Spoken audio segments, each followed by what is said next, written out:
Hi, my name's Sonia and this is my channel, See It Then, See It Now.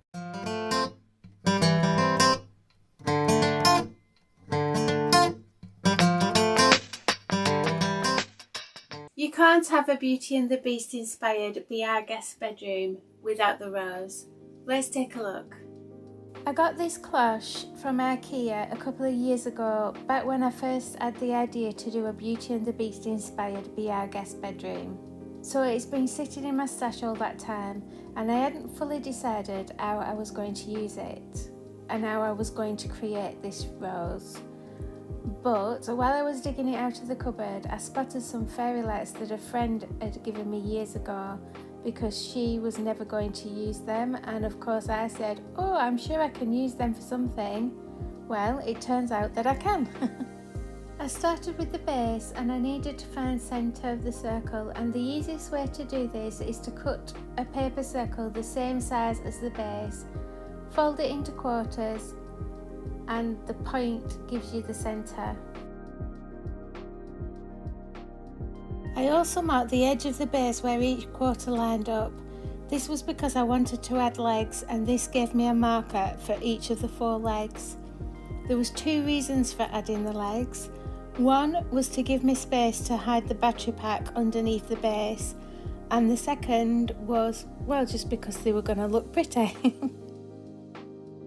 Once I had the centre marked, I drilled a hole in the middle of the base, but I didn't go all the way through. This was for the wire that was going to support the rose so that it stands upright in the middle of the cloche. I made sure that the hole was snug enough so that the wire would not wobble around. And I used a piece of masking tape to mark the drill bit so I knew how far into the base I needed to drill.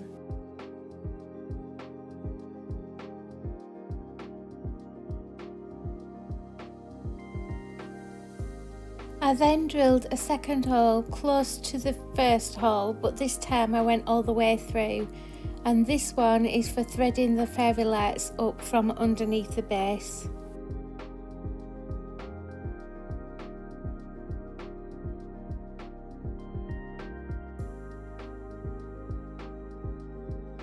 Next came the legs, and these are the same ones that I bought for the lamps that I upcycled in the guest bedroom. I can't remember how many came in a pack, but I've used, including these ones, I'll have used 12. Maybe it was a pack of 16 perhaps, but I'm not gonna lie, it was a bit of a pain to use these legs. The base was so hard and the screws were so tiny, and I didn't want to pre-drill any holes in case I made them too big. So I used this little pointy tool. I genuinely do not know what it's called. It came with a bookbinding kit, but I pushed really hard and it made a tiny kind of starter hole, and that was just enough to get the screws in. Still tricky and a pain, but I got there. Next I reached for the clay, but then I spotted this roll of WoodUbend, and I've never actually used this before. I bought it for when I was making the headboard and ended up going down a different route, and it turned out I didn't need it, and it's been sat in my drawer since, and I thought it would look perfect around this base, so let's give it a go. I got the heat gun out and started heating it. Progress was really slow at first because I was being very cautious. I was convinced that I was going to burn it, but after a while I turned the heat up and that did help speed things along. I did keep moving the gun though and making sure that it didn't sit in one place for too long, just in case.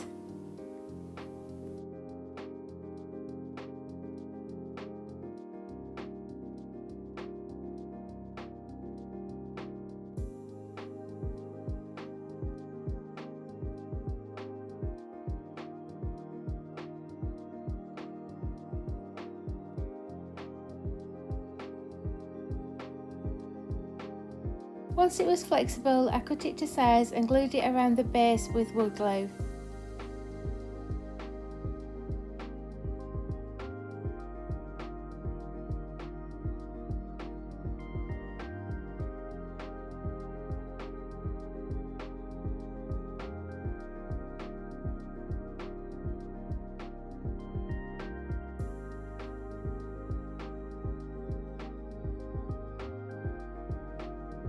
I then held it in place with some masking tape while it dried.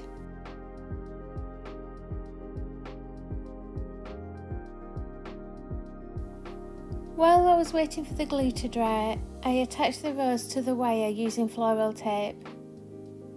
I'm using this really pretty pale pink rose. A red one just wouldn't work in the room, and this is inspired by Beauty and the Beast, not full-on replica, so pink feels much softer. I wrapped the floral tape tightly around the stem and the wire most of the way down. At the bottom, I bent a little bit of the stem out and left it unattached to the wire.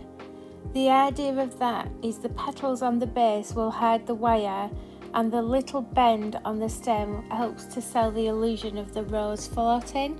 At least that was the idea behind it anyway.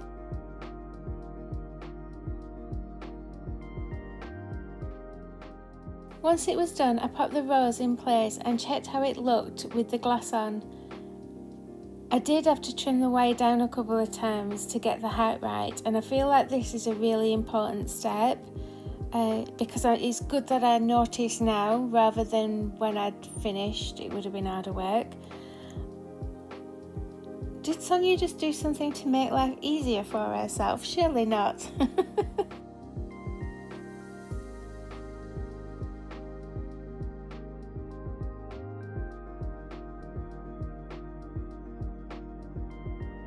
The WoodUbend was nice and secure now, so I painted the base and the legs with 2 coats of grey chalk paint.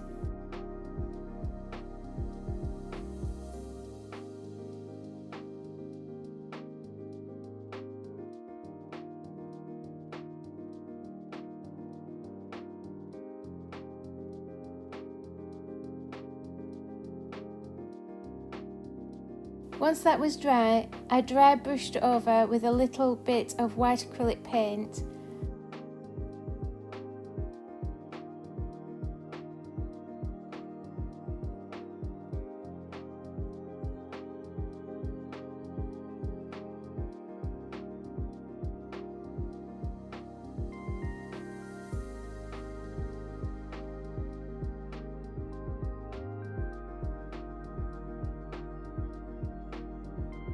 And then sealed everything with a coat of white wax.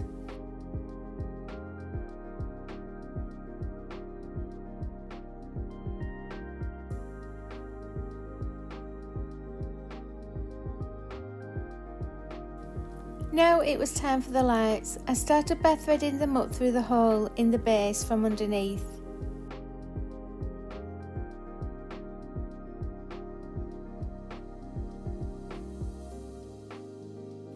Wrapping them around the stem was the easy bit. Getting them into the rose, not so much.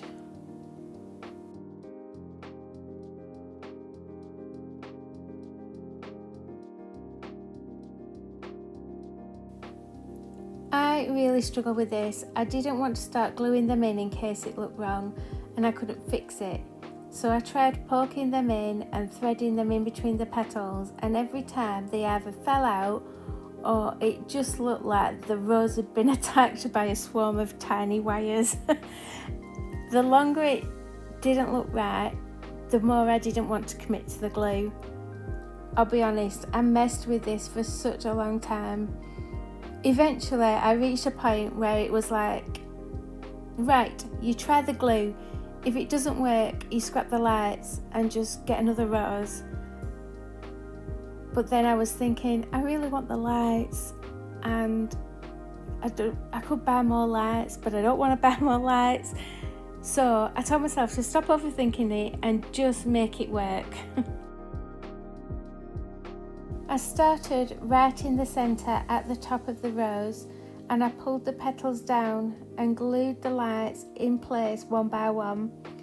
I made sure that the wires were hidden between the petals and the lights were sitting near the top. But as I moved further out, I placed some of the lights deeper into the bigger petals as well. And this worked, it actually worked.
Once the flower head was done, I did have a few lights left, so I just wrapped those gently around the stem. Next, I glued a few loose petals onto the base, 3 near the centre to hide the wire and 1 further out so they didn't all look bunched up together.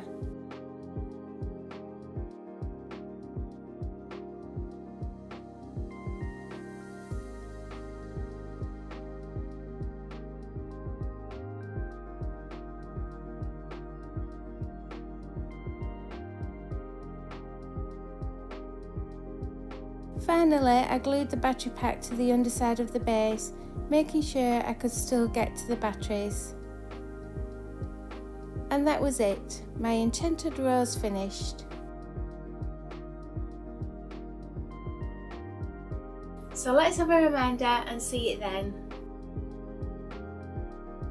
And let's see it now.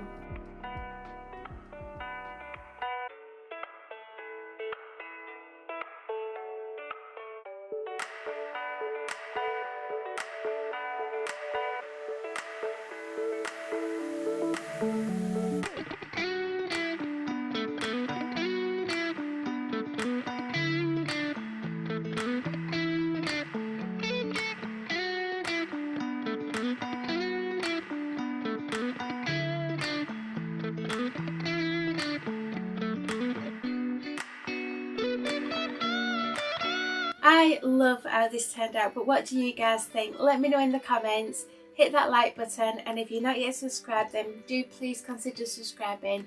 It does help my channel to grow, and I do appreciate each and every one of you. You can also follow me on Facebook and Instagram, where I post regular updates. This is the final piece needed for that room. The room is completely finished now. We're just editing the footage and I can't wait to share with you. I am so excited. It's been such a long time coming. I actually at some points thought we were never going to get there, but we're here. We're on with the edit and that will be coming very, very soon. All that's left for me to say is thank you so much for watching. I really do appreciate it, and I'll see you very soon in the next one. Bye!